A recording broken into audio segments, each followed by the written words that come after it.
नमस्कार। आज के चिंतन का विषय है छोटे बच्चों को, युवाओं को हम धर्म से, समाज से और गांवों से कैसे जोड़े और कैसे जोड़े रखें। ये महत्वपूर्ण विचार भी है, महत्वपूर्ण चिंतन भी है और महत्वपूर्ण सवाल भी है। विज्ञान के इस दौर में हम समय के साथ लगातार तरक्की, प्रगति करते चले जा रहे हैं, मगर क्या हम आर्थिक तरक्की, भौतिक तरक्की, सांसारिक तरक्की के साथ में, धन की तरक्की के साथ में, क्या हम जमीनी धरातल से जुड़े हुए हैं? क्या हमारी जड़ें हमारे गांवों से, हमारे धर्म से, हमारे समाज से, हमारे संस्कारों से, हमारी विरासत से जुड़ी हुई है? इसका चिंतन समय समय पर प्रति व्यक्ति को करना चाहिए कि क्या मैं, मेरे माता पिता या मेरे बच्चे या मेरे पोते समाज से, धर्म से और गांवों से जुड़े हुए हैं या नहीं हैं, और उनको जोड़े रखने के लिए हमें क्या प्रयास करना चाहिए।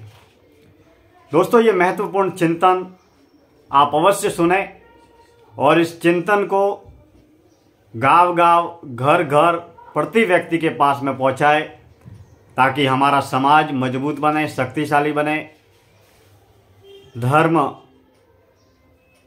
का जागरण हो, धर्म की एकता का शंखनाद हो। हम व्यवसाय के लिए, व्यापार के लिए, रोजगार के लिए मुंबई, बेंगलोर, चेन्नई, मद्रास या देश विदेश में, देश और दुनिया के किसी भी कोने में चले क्यों न जाए, जाना ही चाहिए, लेकिन हमारी जड़ें सदैव गांवों से जुड़ी रहनी चाहिए।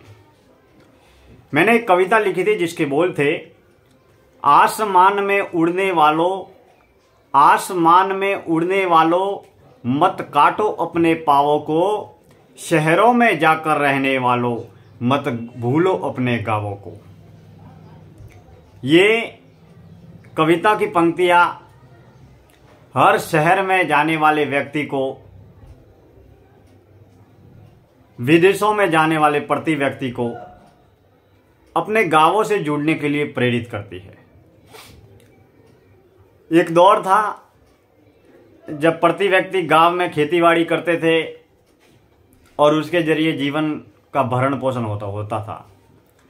लेकिन समय के साथ साथ में जनसंख्या का विस्तार हुआ, रोजगार की कमी हुई, तो आज से 50 साल पहले, 100 साल पहले, 200 साल पहले या 500 साल पहले लोगों ने गांवों को छोड़कर शहरों की ओर पलायन करना शुरू किया। पलायन करने का मुख्य कारण यही था कि धन, रोजगार, व्यापार और व्यवसाय। लेकिन हमें अपनी जड़ों को भूलना नहीं चाहिए, गांवों को भूलना नहीं चाहिए। अब शहरों में जाकर, देश और दुनिया में जाकर धन कमाए, नाम कमाए, पद कमाए, पैसा कमाए, प्रॉपर्टी कमाए, जो भी कमाना हो जरूर कमाए, लेकिन समय समय पर अपने आप को, अपनी संतानों को, अपने बच्चों को शहरों से लेकर एक साल में होली को, दिवाली को, सर्दी की छुट्टियों में या गर्मी की छुट्टियों में आप अपने पूरे परिवार के साथ में अपने गांव में जरूर पधारें, ताकि आपके नई पीढ़ी के नए बच्चे जो है वो अपने गांव की माटी की खुशबू को, गांव के संस्कारों को, गांव के परिवेश को, अपनी जन्मभूमि को भूले नहीं। यानी कि जो पेड़ जिसकी जड़ें जमीन में जितनी गहरी होगी, वो पेड़ बाहर उतना ही खिलेगा, बढ़ेगा और उतने ही फल भी प्रदान करेगा। हम कितनी ही तरक्की कर ले, कितने ही आगे बढ़ जाए, लेकिन हमें हमारी जन्मभूमि को भूलना नहीं चाहिए।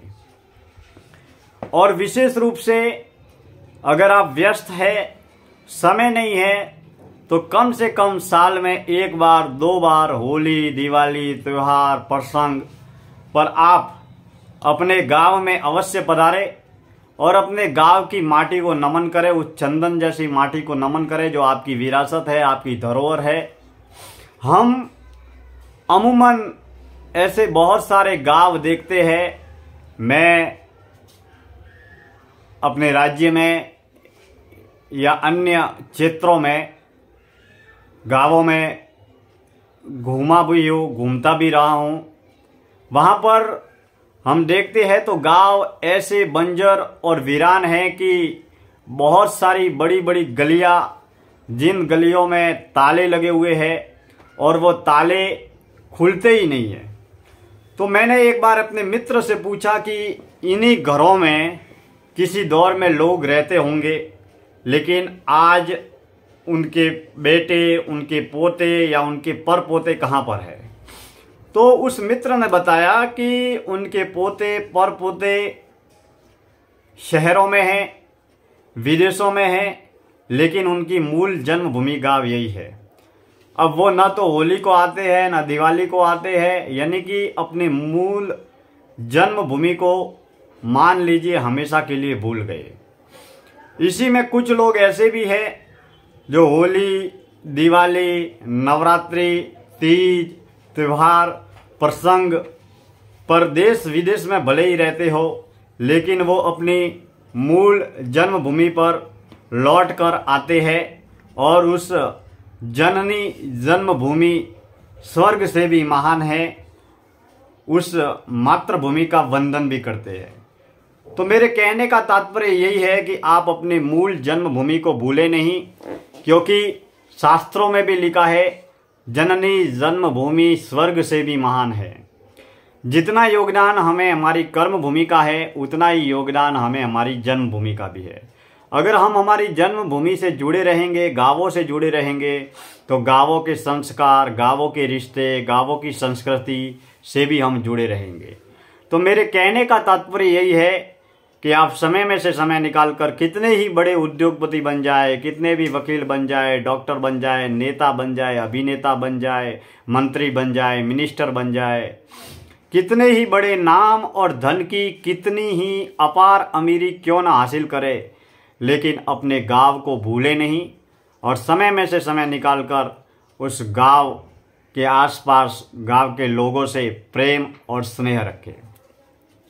ये काम तभी संभव है जब माता पिता अपने बच्चों को गांवों से जुड़ने के लिए प्रेरित करें और उनको जागरूक भी करें। ठीक उसी तरीके से हमने जिस समाज में जन्म लिया है, उस समाज से भी बच्चों को जोड़े, क्योंकि आपने जिस समाज में जन्म लिया है, जिस धर्म में जन्म लिया है, व्यवसाय, व्यापार, कारोबार, धन कमाना एक अलग विषय हो गया, क्योंकि धन की अमीरी, शिक्षा की अमीरी एक अलग विषय है, लेकिन सामाजिक ज्ञान, पारिवारिक ज्ञान, रिश्तों का ज्ञान, धार्मिक ज्ञान, ये एक अलग विषय है। लेकिन जब आप छोटी सी उम्र में छोटे छोटे बच्चों को अपने घर परिवार में समाज से जोड़ेंगे, समाज की संस्थाओं से जोड़ेंगे, रिश्तेदारों के पास में लेकर जाएंगे, अलग अलग गांवों में जो मेले होते हैं, तीज, त्योहार, उत्सव, प्रसंग जो होते हैं, सामाजिक उत्सव होते हैं, समाज की, धर्म की जितनी भी संस्थाएं हैं, बाल संस्कार शिविर है, ऐसी बहुत सारी संस्थाएं जो मैं ऐसे नाम आपको गिना सकता हूं।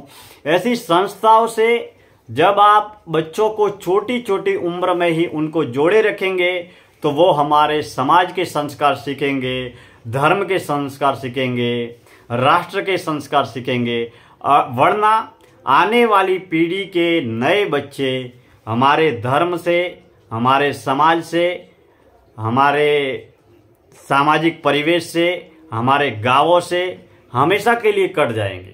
यानी कि उनके पास में स्कूल, कॉलेज, डिग्री, डिप्लोमे और टेक्नोलॉजी का ज्ञान होगा, अंग्रेजी का ज्ञान होगा, सारा सब कुछ ज्ञान उनके पास में होगा, लेकिन समाज का, परिवार का, धर्म का, जमीनी धरातल से जुड़ा हुआ व्यवहारिक ज्ञान, सामाजिक ज्ञान उनके पास में नहीं होगा। इसके लिए हमें हमारे संतानों को, नई पीढ़ी के बच्चों को गांवों से जोड़ने के लिए, धर्म से जोड़ने के लिए, राष्ट्र से जोड़ने के लिए और समाज से जोड़ने के लिए प्रयास भी करना चाहिए। वरना अमूमन बहुत सारे परिवार ऐसे भी हैं जो न तो धर्म से जुड़े हुए हैं, न समाज से जुड़े हुए हैं, लेकिन न गांवों से जुड़े हुए हैं, लेकिन वही लोग आर्थिक रूप से बहुत संपन्न है। ऐसी स्थिति में हम आर्थिक रूप से बहुत ज़्यादा तरक्की कर लेंगे, लेकिन हम हमारी मूल वतन, मूल जन्मभूमि, मूल समाज, मूल धर्म से हम अपने आप को कटा हुआ महसूस करेंगे। जब छोटी सी उम्र में ही बच्चों में आप ये संस्कार डालेंगे कि हमें गांवों से जुड़ना है, हमें अपने रिश्तों से जुड़ना है, हमें अपने धर्म से जुड़ना है, हमें अपने समाज से जुड़ना है, जब छोटी सी उम्र में आप उन्हें उत्सव, प्रसंग, समाज, संस्थानों से जोड़ेंगे और वो समय समय पर समाज के लोगों से मिलते रहेंगे, धर्म के लोगों से मिलते रहेंगे, तो उनमें समाज के प्रति, धर्म के प्रति, गांव के प्रति अपनेपन का और सेवा का भाव भी जागृत होगा, जिसके माध्यम से वो जीवन में कभी असफल भी नहीं होंगे, सर्वगुण संपन्न भी होंगे। और समाज से जुड़ा रहने वाला आदमी सदैव आगे बढ़ता है, समाज के जन कल्याण की भावना का भी उसमें समावेश होता है। इस बात का हमें विशेष रूप से ख्याल रखना चाहिए कि हम जीवन में कितनी भी तरक्की कर ले, लेकिन हमारे धर्म को, हमारे समाज को, हमारे राष्ट्र को, हमारे मूल गांवों को हम भूले नहीं।